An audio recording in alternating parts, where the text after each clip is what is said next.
Gold trusted gold buyers. మీరు తాకట్టు పెట్టిన బంగారాన్ని విడిపించి ఈ రోజు ఉన్న మార్కెట్ ధరకు కొనబడను.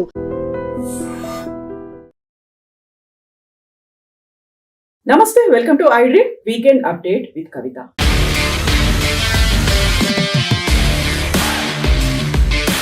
బీఆర్ఎస్ అధినేత కూతురుగా కవిత ఇంతకాలం పరిచయం ఉంది. తెలంగాణ జాగృతి కావచ్చు, ఎంపీ కవిత, ఎమ్మెల్సీ కవిత. సడన్ గా బీఆర్ఎస్ పార్టీ పైనే ధిక్కార స్వరం వినిపించింది, తిరుగుబాటు బాట ఎగిరేసింది.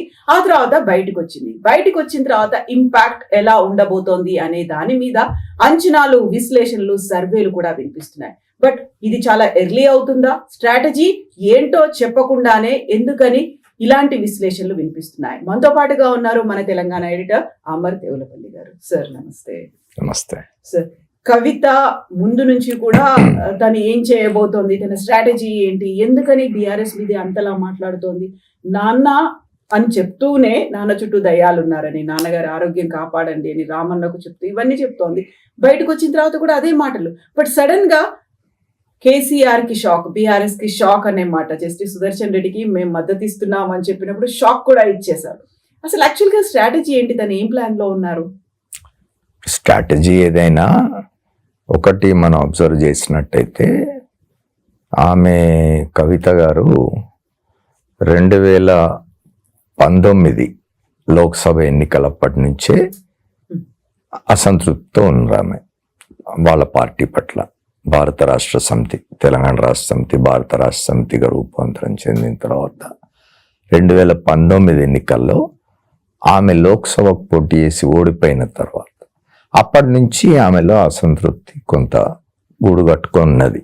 బయటపడకపోయి ఉండొచ్చు, కొంత అక్కడక్కడ ప్రైవేట్ సంభాషణల్లో లేదా తన కుటుంబం దీనిలో కూడా ఆమె వ్యక్తం చేస్తూ వచ్చినట్టుగా మనకు అర్థం అవుతుంది. ఎందుకంటే 2019లో నిజామాబాద్ నుంచి లోక్సభకు పోటీ చేసి అప్పుడు ఓడిపోవడానికి కారణం తన పార్టీలోని వాళ్లే అనేది ఆమె అనుమానం. అది ఎంతవరకు నిజం మనకు తెలియదు.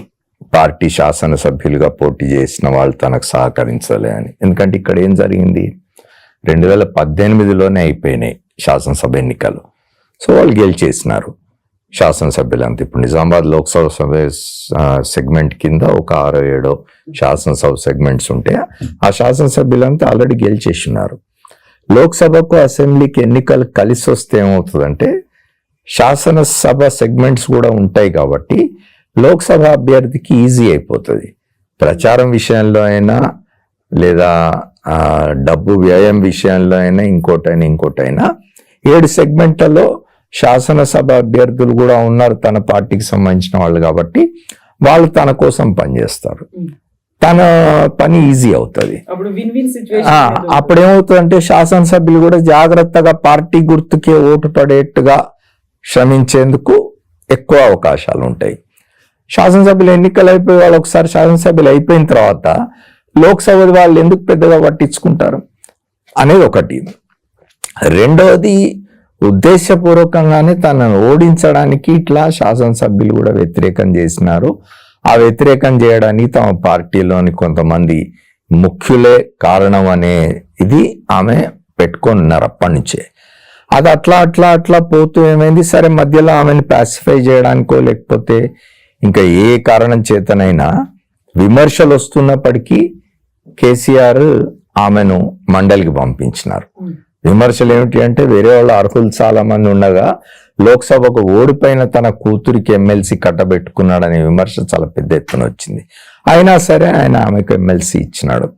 ఎమ్మెల్సీ ఇచ్చినందువల్ల ఆమె సంతృప్తి చెందినారా లేదా మనకు తెలియదు. కానీ ఆ తర్వాత లోక్సభలో 19లో ఓడిపోయిన దగ్గర మొదలైన అసంతృప్తి లిక్కర్ స్కామ్లో ఆమెను జైలుకు పంపినప్పుడు పార్టీ కానీ నాయకత్వం కానీ సొంత తండ్రి కానీ అన్న కానీ లేకపోతే పార్టీలోని ముఖ్యులు కానీ పెద్దగా దీని మీద ఎఫర్ట్ చేయలేదు, తనను రక్షించే ప్రయత్నం వీళ్ళెవరు చేయలేదు అనే ఒక అభిప్రాయంతో ఆమె ఉన్నారు. అది మరింత తోడైంది. లోక్సభలో ఓటమి, ఆ తర్వాత లిక్కర్ స్కామ్లో జైలుకు పోవడం, పార్టీ నిరాసక్తత, తనను పట్టించుకుపోవడం, ఇవన్నీ బాగా పనిచేసినాయి. అక్కడి నుంచి వచ్చిన తర్వాత బెయిల్ మీద వచ్చిన తర్వాత బయట అంటే కేసీఆర్ను కేటీఆర్ని వాళ్ళ పార్టీని సమర్థించే వాళ్ళు, కవితను విమర్శించే వాళ్ళు ఏం చెప్తారంటే, పట్టించుకోకపోతే 3-4 సార్లు కేటీ రామారావు కానీ హరీష్ రావు గారు కానీ ఎందుకు ఢిల్లీ వెళ్తారు, ఎందుకు తిరుగుతారు అని. సరే, కుటుంబ సభ్యురాలు, చెల్లెలు, కూతురు కాబట్టి ఆమెకు బెయిల్ ఇప్పించుకోవడానికి వాళ్ళ ప్రయత్నాలు వాళ్ళు చేసినారు, కానీ పొలిటికల్గా మాత్రం తనను పూర్తిగా తొక్కేస్తున్నారు అనే ఒక అభిప్రాయం ఆమెలో కలిగింది. వచ్చిన తర్వాత ఏం జరిగింది, బెయిల్ మీద వచ్చిన తర్వాత నువ్వు కొంతకాలం మౌనంగా ఉండు అని కుటుంబమే చెప్పింది అని. ఒక 3 మాసాలు 4 మాసాల పాటు ఆమె బయటికి రాలేదు, మీరు గమనించి ఉంటే. అది మరింత ఇది చేసింది, ఆమెలో అసహనానికి గురి చేసింది. ఇక ఆ పరిస్థితుల్లో ఆమె బయటపడాల్సి వచ్చింది.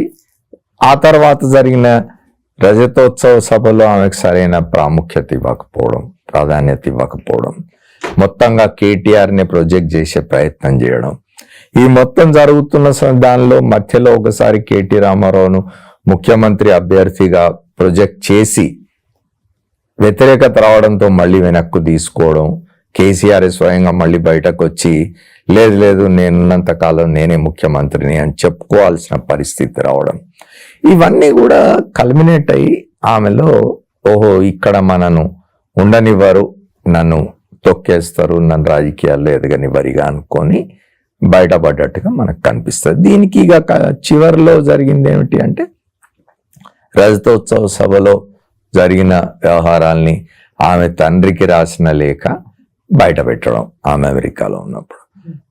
అప్పుడే అన్నారు ఆమె, మా తండ్రి చుట్టూ దయ్యాలు ఉన్నాయి, మా తండ్రి దేవుడు అని చెప్పి. ఇప్పటికి కూడా ఇప్పుడు ఆమె అయితే ఒకటి కవిత గారు కూడా స్టాండ్స్ మార్చుకుంటూ వచ్చినారు. ఆమె ఏం చేసినారు, కేటీఆర్ను డైరెక్ట్ కేటీఆర్ పేరు తీసుకోకపోయినా కేటీఆర్ టార్గెట్గా మాట్లాడినారు ఆమె బయటకు వచ్చినప్పుడు. ఇప్పుడు హఠాత్తుగా అది మార్చేసి నా తండ్రి వాళ్ళ ఉచ్చులో చిక్కుకొని ఉన్నాడు, 2 ఉచ్చులో, అన్న నువ్వు కాపాడాలి తండ్రిని, పార్టీని కాపాడాలి, మన తండ్రిని కాపాడాలి అని అన్నను ఇచ్చేసేసి వీళ్ళ మీద చేస్తున్నది. ఇవన్నీ కూడా ఏమవుతాయంటే, జనం వింటూ ఉంటారు, చూస్తూ ఉంటారు, అబ్జర్వ్ చేస్తూ ఉంటారు, గమనిస్తారు ఎవరేం మాట్లాడుతున్నారు, ఎవరి వ్యవహార శైలి ఎట్లా ఉన్నది అనేది. ఎప్పుడు కూడా రాజకీయాలు అనేవి అంత ఇదిగా ఉండవు, డైనమిక్గా ఉంటాయి. రాజకీయాలు ఎప్పుడు మారుతూ ఉంటాయి, ఒకే విధంగా ఉండవు. రాజకీయాలు రోజు రోజుకు మారుతాయి. ఇవాళ ఉన్న విధంగా రేపు ఉండకపోవచ్చు, సంవత్సరం క్రితం ఉన్న విధంగా రేపు ఇంకో సంవత్సరం తర్వాత ఉండకపోవచ్చు. రాజకీయాలు ఎప్పుడు కూడా అవి చాలా డైనమిక్గా ఉంటాయి, ఎప్పటికప్పుడు పరిస్థితులు మారుతూ ఉంటాయి. ఎన్నికల సమయంలో మాత్రమే, ఎన్నికలు అనౌన్స్ చేసిన తర్వాత 3 మాసాలు 4 మాసాల కాలంలో మాత్రమే మనం ఖచ్చితంగా బేరీజ్ వేయగలం, ఎవరేమిటి, ఎవరి పరిస్థితులు ఏమిటి, జనం ఎట్లా బిహేవ్ చేస్తున్నారు అనేది. జనం కూడా చాలా విజ్ఞులు, బయటపడారు. అయితే ఈ ఇటీవలి కాలంలో ఈవీఎంల మీద వచ్చిన తీవ్రమైన సందేహాల కారణంగా ప్రజల పార్టిసిపేషన్ అనేది గందరగోళంలో పడింది, డౌట్లో పడింది. నిజంగా ప్రజలు పార్టిసిపేట్ చేస్తున్నారా, లేక ఈవీఎంలను మేనేజ్ చేసి గెలుపోవటంలు జరుగుతున్నాయా అనే సందేహాలు ఇటీవల కాలంలో చాలా వచ్చినాయి. ఇప్పుడు జాతీయ స్థాయిలో రాహుల్ గాంధీ చేస్తున్న ఉద్యమం దాని మీదనే, ఓట్ చోరీ అంటున్నాడు ఆయన. ఓట్ చోరీ అంటే ఏం లేదు, ఈవీఎంలను మేనేజ్ చేస్తున్నారు అనే ఒక ఇదే కదా. కాబట్టి ప్రజలు ఎంతవరకు పార్టిసిపేట్ చేస్తున్నారు, ప్రజలు పార్టిసిపేట్ చేసినప్పుడు మాత్రం తప్పనిసరిగా వాళ్ళు చాలా క్లియర్గా ఇది ఇస్తారు, తీర్పిస్తారు. మనం మొదటి నుంచి చూస్తూ ఉన్నాం ఎట్లా తీర్పులు ఇచ్చినారు అనేది. కాశ్మీర్ నుంచి కన్యాకుమారి దాకా ఒకే రకమైన తీర్పు ఎట్లా ఇస్తారు ప్రజలు. కాబట్టి వాళ్ళు కేర్ఫుల్గా అబ్జర్వ్ చేస్తుంటారు. ప్రజలకేం తెలియదు, ప్రజలేం చూడరు, ప్రజలేం అర్థం చేసుకోరు. మనం పోయి అడిగితే ఓటేస్తారు, లేకపోతే ప్రలోభాలకు గురై ఓటేస్తారు అని అనుకుంటే పొరపాటు. ప్రలోభాలు 1% పనిచేస్తే చేయొచ్చు, కొంత మైనర్ అది. బట్ మెజారిటీ ప్రజలు అప్పుడున్న పరిస్థితుల్లో, అప్పుడున్న రాజకీయ పార్టీల పనితీరు, వాళ్ళ వ్యవహార శైలి చూసి ఓట్లేస్తారు. సో ఇప్పుడు కవిత లేవనెత్తినటువంటి విషయాలు కావచ్చు, తను బయటికి వచ్చిన తర్వాత మాట్లాడినటువంటి విషయాలు కావచ్చు, అది పూర్తిగా తన వ్యక్తిగతం అనుకుంటున్నారా, కుటుంబానికి సంబంధించినవా, పార్టీ పరంగా ఆవిడ చేసినటువంటి విమర్శ అనుకుంటున్నారా మీరు? ఇప్పుడు ఒకటండి, ఆమె చేసిన ఆరోపణల్లో ప్రధానమైంది తన కుటుంబంలోనే సన్నిహిత కుటుంబ సభ్యులిద్దరూ అవినీతి పరులు అని ఆమె చేసింది. వాళ్ళ ఇంట్లో బంగారం ఉంటే తెలంగాణ అయిపోతుందా అని ఒక డైలాగ్ కొట్టింది. 10 ఏళ్ళు ఆమె లోపట్టున్నారు. ఇప్పుడు అనొచ్చు అంతర్గతంగా నేను చాలా కొట్లాడినా, చాలా చెప్పినా అని. అది సరిపోదు.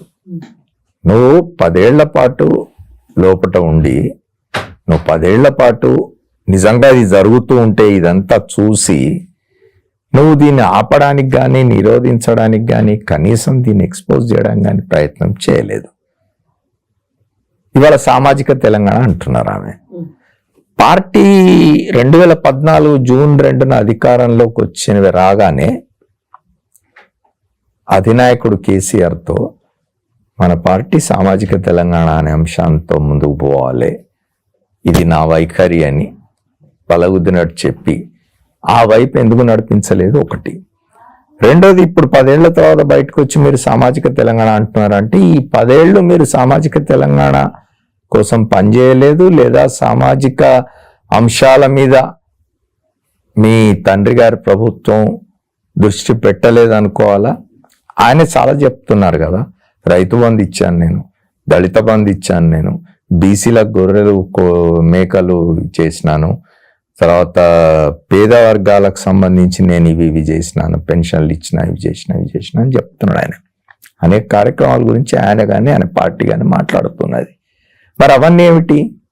సామాజిక తెలంగాణ అంటే ఏమిటి? మీ దృష్టిలో సామాజిక తెలంగాణ అంటే ఏమిటి? ఏం సాధించలేదు.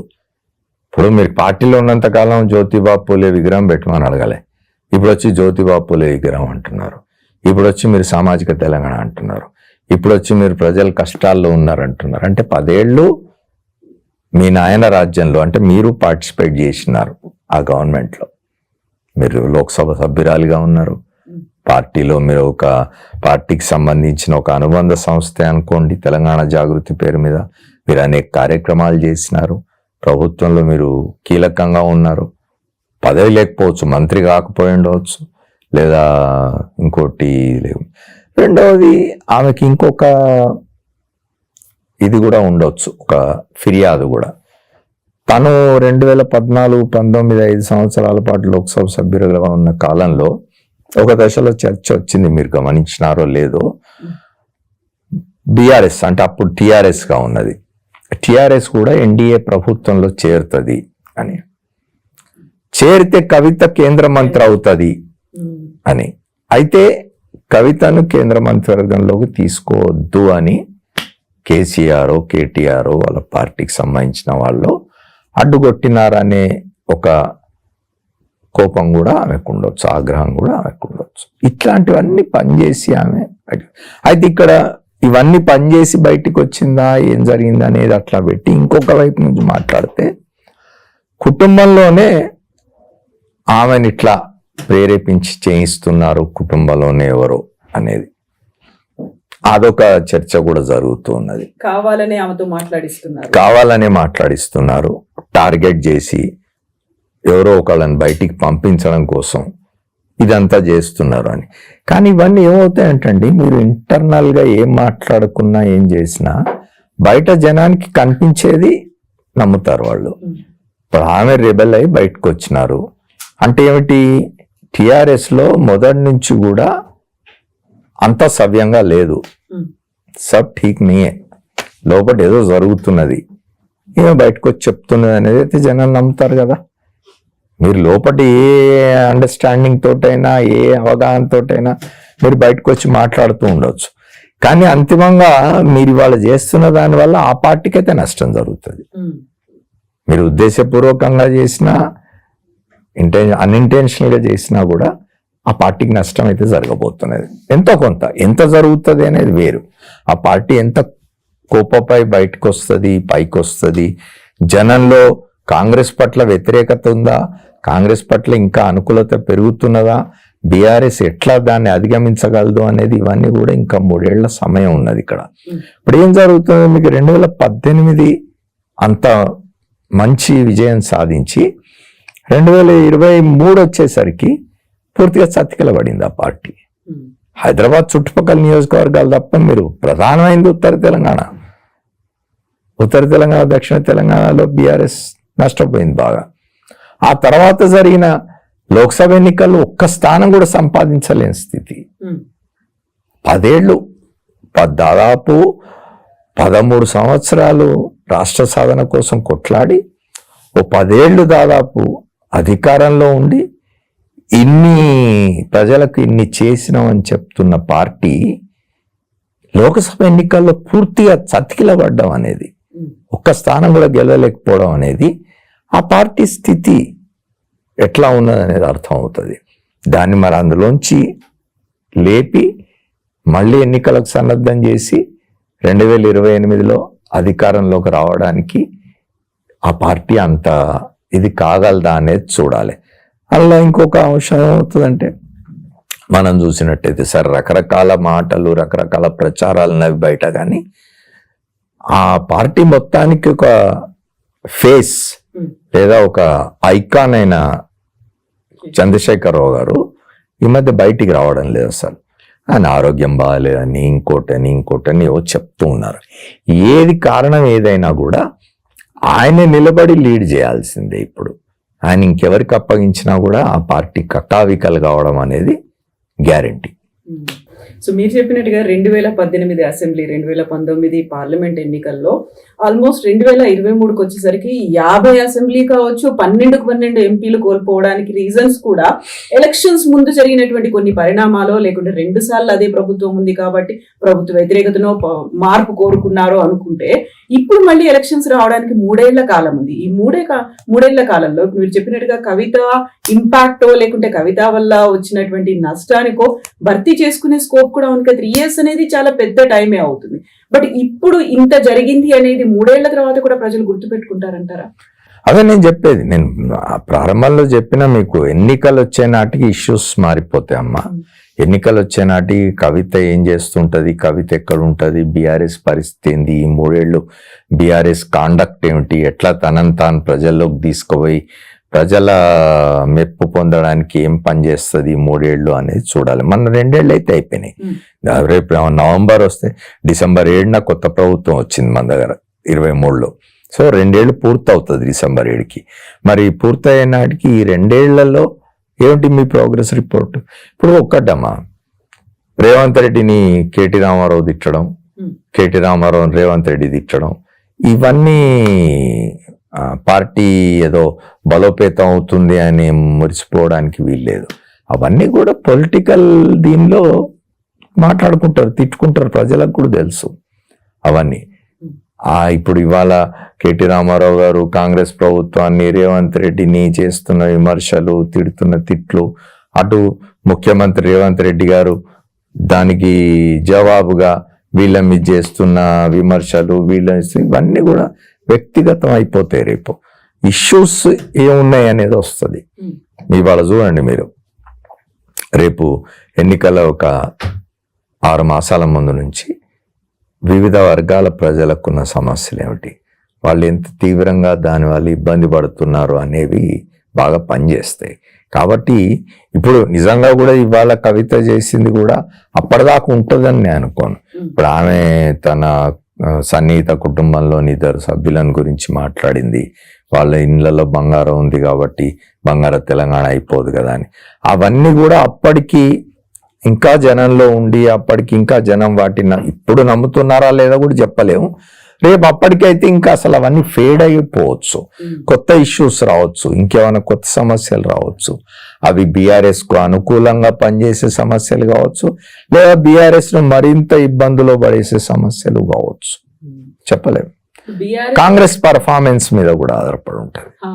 వాళ్ళ ప్రభుత్వ పనితీరు ఎలా ఉంది, అంతే కదా, మంత్రివర్గం ఏం చేస్తుంది, ఎట్లా పనిచేస్తున్నారు ప్రభుత్వం, how the government is delivering the goods to people అనేది అనేది కూడా చూస్తారు ప్రజలు. బీఆర్ఎస్ కవితని సస్పెండ్ చేసి 10 రోజులు అవుతుంది. 10 రోజుల్లో కవిత డెవలప్మెంట్స్ ఏమైనా ఉన్నాయా, లేకుంటే ఫ్యూచర్ స్ట్రాటజీ ఏంటి, తను ఏం చేయబోతోంది అనే దానికి సంబంధించి ఇప్పటికీ ఎలాంటి ప్రకటన లేదు, ఒక స్పష్టత కూడా లేదు. కాకపోతే ఇంట్రెస్టింగ్ థింగ్, కేసీఆర్ పుట్టినటువంటి ఊరు, ఆ చిన్నప్పుడు తను పెరిగినటువంటి ఊరు చింతమడక నుంచి కొంతమంది గ్రామస్తులు వచ్చారు, కవితని బతుకమ్మ సెలబ్రేషన్స్ కోసం మా దగ్గరికి రండి, పండుగ సెలబ్రేట్ చేసుకోండి అని పిలిచారు. అంటే అక్కడి నుంచి ఒక తనకి పాజిటివ్ ఆస్పెక్ట్ ఏదైనా కనిపిస్తుంది అంటారా? వాళ్ళకి వెల్కమ్ చేస్తున్నారని చెప్పొచ్చా? ఇది ఎట్లా ఉంది అసలు? ఇప్పుడు ఒక గ్రామం, అది కూడా ఏమిటి వాళ్ళ స్వగ్రామం అది. ఇప్పుడు కవిత నిజామాబాద్ జిల్లా అబ్బాయిని పెళ్లి చేసుకున్న ఆమె తండ్రికి సంబంధించిన విలేజ్ అది. ఆ విలేజ్ తో ఆమెకు తప్పనిసరిగా విలేజ్ లో ఉన్న జనంతో వాళ్ళతో పరిచయాలు ఉంటాయి, సంబంధాలు ఉంటాయి, అనుబంధాలు ఉంటాయి. అక్కడి నుంచి కొంతమంది వచ్చి పిలవడానికి పెద్ద పొలిటికల్ ఇంపార్టెన్స్ దానికి ఇవ్వాల్సిన అవసరం లేదు. ఇప్పుడు ఇంకోటి ఏమిటి అంటే, ఆమె ఈ బతుకమ్మ అనేది తెలంగాణ జాగృతి పెట్టిన నాటి నుంచి, ఉద్యమ కాలం నుంచి కూడా దీన్ని ఒక మూమెంట్ లా తీసబోతున్నాయి.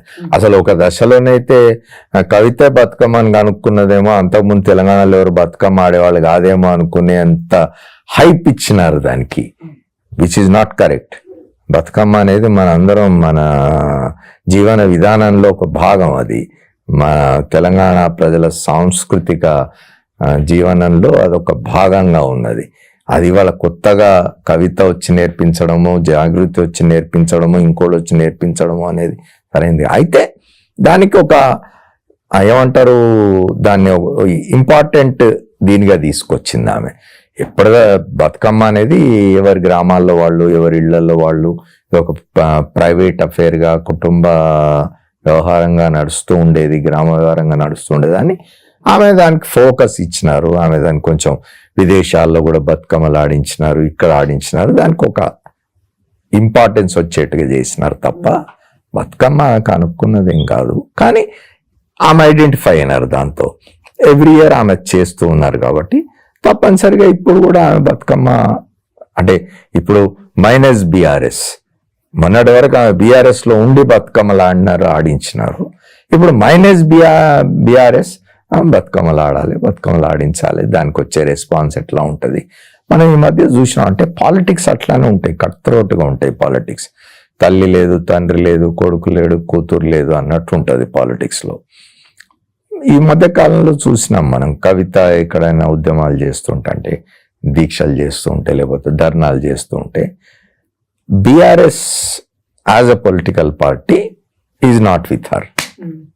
వాళ్ళు ఎవరు బీఆర్ఎస్ శ్రేణులు కానీ, కింద స్థాయి నాయకులు కానీ, జిల్లా లెవెల్ నాయకులు కానీ, వాళ్ళు ఎవరు కూడా పార్టిసిపేట్ చేయడం లేదు. మీరు చూస్తే మీరు కవిత ప్రెస్ కాన్ఫరెన్స్ పెట్టిన, కవిత అదేంటి ధర్నా చౌక్ దగ్గర దీక్ష చేసిన, ఒక ధర్నా చేసిన, కనిపించే వాళ్ళంతా కూడా మీరు చూడండి బీఆర్ఎస్ నోన్ ఫేసెస్ ఏ ఉండవు, మీకు కొత్త వాళ్ళు ఉంటారు. తప్పు కాదు, తప్పేం లేదు కొత్త వాళ్ళు రావడంలో, కానీ అది మనకు క్లియర్ గా కనిపిస్తుంది. అంటే పొలిటికల్ గా ఆమెను ఐసోలేట్ చేస్తున్నారు, అంతవరకు కనిపిస్తున్నది. అది ఇంటర్నల్ గా అవగాహనతో ఆమె చేస్తున్నా బయట శ్రేణులకు తెలియదు, అది కింది స్థాయి నాయకులకు తెలియదు. కాబట్టి సహజంగానే ఆమె పార్టీని ధిక్కరించింది, పార్టీని వ్యతిరేకిస్తున్నది, పార్టీ మీద విమర్శలు చేస్తున్నది, నాయకుల మీద విమర్శలు చేస్తున్నది. కాబట్టి అమ్మో ఆమెతో పోతే మనకు నష్టం జరుగుతుంది అనే మైండ్ సెట్ తో ఉంటారు. సో కవిత ఏం చేసినా అది తన సొంత ఎజెండా, పార్టీకి సంబంధించినటువంటి స్టాండ్ కాదు అన్నట్టుగా బిహేవియర్ అంతా ఉంది. బట్ మీరు ఇప్పుడు ఒక మాట అన్నారు, ఇంటర్నల్ గా ఎవరన్నా చేయిస్తున్నారేమో అనేది. కావాలని కవితని బయటికి పంపించాలా, లేకపోతే కవిత తో లేకుండానే, సంబంధం లేకుండానే బీఆర్ఎస్ పార్టీ ఎదగాలన్నా, లేకుంటే బీఆర్ఎస్ పార్టీని తన ఒక మాట చెప్పారు, కుటుంబాన్ని విచ్ఛిన్నం చేశారు, పార్టీని హస్తగతం చేసుకునే ప్రయత్నాలు, కుట్రలు, వెన్నుపోటు అనేది జరుగుతోంది అని. డెలిబరేట్ అటెంప్ట్ అనేది ఎందుకు ఎవరు చేశారనుకుంటున్నారు? ఇప్పుడు ఎవరు చేశారనేది మీరు కానీ నేను కానీ బయట ఉండి మనం చెప్పలేం కదా. మనం కనిపిస్తున్న ఇది వాతావరణం ప్లస్ బయట వస్తున్న ప్రచారం, బయట జరుగుతున్న ప్రచారాన్ని బట్టి కవిత భుజం మీద తుపాకీ పెట్టి ఎవరినో కొట్టే ప్రయత్నం జరుగుతున్నది. ఇది కావాలని ఇంటర్నల్ గానే ఇది ఒక పథక రచన జరిగింది అనే ప్రచారం జరుగుతున్నది. అది ఎంతవరకు నిజం అనేది మనం చెప్పలేము. నిజం అయినా కావచ్చు, ఎందుకంటే రాజకీయాల్లో నేను చెప్పినాను కదా, కట్ త్రోట్, తండ్రి కొడుకులకే ఇది ఉండదు. నిన్న మనం ఎక్కడో తమిళనాడులో అంబుమన్ రామదాస్ తండ్రి కొడుకును పార్టీలోంచి సస్పెండ్ చేసినాడు. లాలూ ప్రసాద్ యాదవ్ తన కొడుకును బయటికి పంపించేసినాడు. అనేక చోట్ల జరుగుతూ ఉంటుంది. బాల్ ఠాక్రే కుటుంబంలో జరిగిన పరిణామాలు చూసినాం మనం. శివసేన చీలిపోయింది రెండుగా. బాల్ ఠాక్రే వంటి నాయకుడు నాయకత్వం వహించిన పార్టీ అది. కుటుంబ తగాదాలు చాలా పార్టీల్లో ఉంటాయి. ఎందుకంటే అధికారం దగ్గరికి వచ్చేసరికి, సంపద దగ్గరికి వచ్చేసరికి, అది రాజకీయాలు కావచ్చు, వ్యాపార సంబంధమైన కుటుంబాలు కావచ్చు, ఇతర కుటుంబాలు కావచ్చు, ఎక్కడైతే అధికారం, ఎక్కడైతే సంపద, ఆస్తులు, డబ్బు ఇట్లాంటివి వస్తాయో అక్కడ ఈ తగాదాలు చాలా కామన్గా కనిపిస్తాయి మనకు. చూసినాం మనం చాలా కుటుంబాల్లో, ఇప్పటికీ రాజకీయ కుటుంబాల్లో ఇప్పటికి జరుగుతున్న చరిత్ర కూడా చూస్తూ ఉన్నాం మనం. Yes, sir. Thank you so much. Thank you very much. And don't forget to subscribe to iDream. And for more videos, Please subscribe to iDream. Please subscribe to iDream. Please subscribe iDream. And please subscribe to iDream. For more videos, subscribe to iDream. please like, share, and subscribe to the channel. Congratulations, iDream. Subscribe to iDream. Subscribe to iDream. So subscribe to iDream Media. iDream ki iDream team andarki huge congratulations. Please subscribe iDream Media. Please subscribe to iDream. Subscribe iDream. Please subscribe to iDream. iDream అంటే నా కళల channel subscribe చేసుకున్న నోరు తిరుగుతలేదు, మీరైతే గంట గుర్తు కొట్టండి. For more such videos, please subscribe to iDream. Subscribe to iDream. Please subscribe to iDream. Please subscribe iDream Media. Please do subscribe to iDream. Please subscribe to iDream Media. For best entertainment and information, please subscribe iDream.